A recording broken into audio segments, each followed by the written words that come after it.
बिस्मिल्लाहिर्रहमानिर्रहीम। अस्सलाम वालेकुम। आज हम बनाएंगे एक बहुत ही यूनिक, डिफरेंट और मज़ेदार सी रेसिपी। आज हम बनाएंगे पटाटो तंदूरी पार्सल, जिसकी डो भी मज़ेदार होगी और इसकी फीलिंग भी बहुत ही चटपटी और करारी सी बनकर तैयार होगी। बनाना बहुत ही आसान है, तो चलिए इस रेसिपी को बनाना शुरू करते हैं।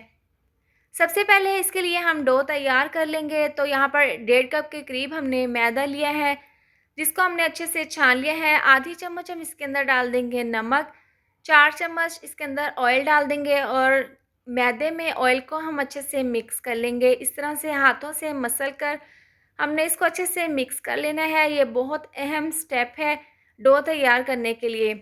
इसके बाद थोड़ा-सा बारीक कटा हुआ धनिया डाल देंगे और 1/4 चम्मच डाल देंगे साबुत ज़ीरा। आप इसकी जगह अजवाइन का भी इस्तेमाल कर सकती हैं। और आधी चम्मच डाल देंगे कुटी हुई लाल मिर्च। अब चम्मच से हम इसको अच्छे से मिक्स कर देंगे। अब इसको हमने गूँध लेना है, तो थोड़ा-सा पानी हम इसके अंदर डाल देंगे और पूरे आटे को हम अच्छे से समेट लेंगे।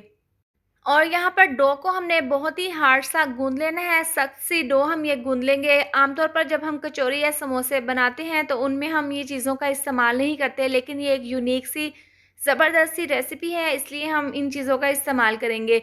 अब यहाँ पर हमने आटा अच्छे से गूँध लिया है, इसकी ज़बरदस्त सी मुक्की लगा दी है। इसके ऊपर ऑयल लगा देंगे और इसको हम कवर करके 15 मिनट के लिए रेस्ट के लिए रख देंगे।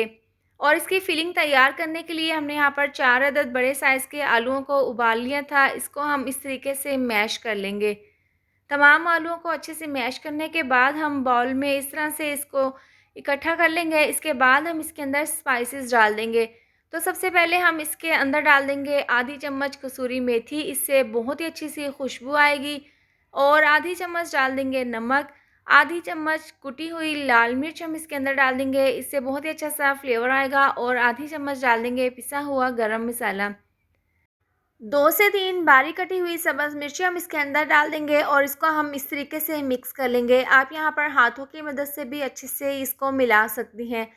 और इस तरह से हमने ये ज़बरदस्त सी फिलिंग तैयार कर ली है। इसके बाद हम इसको 10 मिनट के लिए रेस्ट के लिए रख देंगे। 10 मिनट हो गए हैं इसको रखे हुए। इसके बाद हम इसकी बॉल्स तैयार कर लेंगे। तो 1 चम्मच जितना हम ये मिक्सचर ले लेंगे और हाथों में इस तरह से गोल करते हुए इसकी एक छोटी सी बॉल तैयार कर लेंगे। एक मैं आपको यहाँ पर बनाकर दिखा देती हूँ, बाकी की तमाम बॉल्स हम इसी तरह से तैयार कर लेंगे। अब जो डो हमने गूँध कर रखी थी, उसको रखे हुए 15 मिनट हो गए हैं। एक बड़ा सा हमने पेड़ा बना लिया है। छुरी की मदद से हम इसको 2 हिस्सों में कट कर लेंगे और दोनों के हम पेड़े तैयार कर लेंगे। एक पेड़े को हम इस तरह से बेल कर इसकी एक छोटी सी रोटी तैयार कर लेंगे और इसको हम काउंटर पर रखकर बेलन की मदद से इसको बेलकर इसकी एक ज़बरदस्त सी पतली सी बड़ी सी रोटी तैयार कर लेंगे इस तरीके से।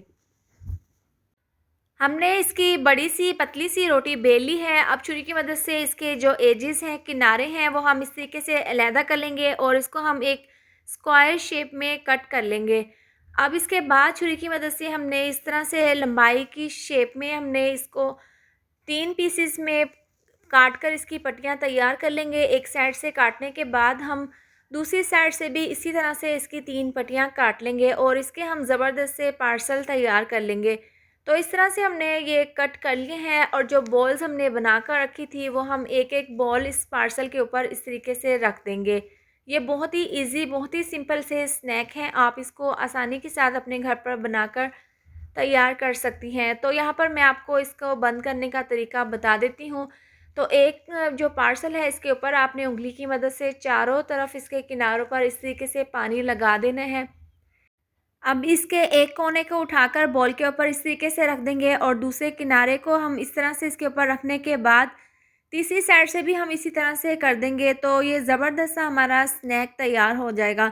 चारों तरफ से हमने इसको अच्छे से फ़ोल्ड कर दिया है। इसके बाद जो इसके किनारे हैं, इसको हम इस तरह से सील कर देंगे, हाथों से बंद कर देंगे। बहुत ही ईज़ी, बहुत ही सिंपल सा ये तंदूरी पार्सल बनकर तैयार हुआ है। एक मैंने आपको यहाँ पर तैयार कर कर दिखा दिया है, बाकी के तमाम हम इसी तरह से तैयार कर लेंगे। तो तमाम पार्सल हमने यहाँ पर तैयार कर ली है। इसके बाद हम इनको फ्राई कर लेंगे। तो पैन में ऑयल को हमने गर्म कर लिया था। इसके बाद हम मीडियम आंच पर हम इनको फ्राई कर लेंगे। तो यहाँ पर 8 से 10 अदद पार्सल हम इसके अंदर डाल देंगे इस तरह से और इनको एक साइड से 3 से 4 मिनट के लिए फ्राई कर लेंगे। एक साइड से इनको फ्राई होते हुए 3 से 4 मिनट हो गए हैं। इनकी साइड को हम चेंज कर देंगे, तो हल्का-सा एक साइड से कलर आ गया है, दूसरी साइड से भी हम इसी तरह से इनको फ्राई कर लेंगे। यहाँ पर हमने तेज़ आँच पर इनको फ्राई नहीं करना, मीडियम आँच पर हम इनको फ्राई करेंगे। अगर हम मीडियम आँच पर इनको फ्राई करेंगे तो ये बहुत ही ज़्यादा क्रिस्पी बनकर तैयार होंगे। तो तमाम की हमने साइड को चेंज कर दिया है, इसी तरह से हम दूसरी साइड से भी इनको फ्राई कर लेंगे। अब देखिए इसमें अच्छा-सा कलर आना शुरू हो गया है। इसको फ्राई होते हुए तकरीबन 8 से 10 मिनट हो गए हैं। दरमियान में 2 से 3 बार हमने इनकी साइड को चेंज कर दिया था। मज़ीद अच्छा-सा कलर आने तक और मज़ीद अच्छे से क्रिस्पी होने तक हम इनको और फ्राई कर लेंगे। तो तैयार है ज़बरदस्त से हमारे पटाटो तंदूरी पार्सल। ज़बरदस्त सा इनमें कलर आ गया है, तो ये तमाम हम इस तरह से निकाल लेंगे और जो बाकी के हैं उनको भी हम इसी तरह से फ्राई कर लेंगे।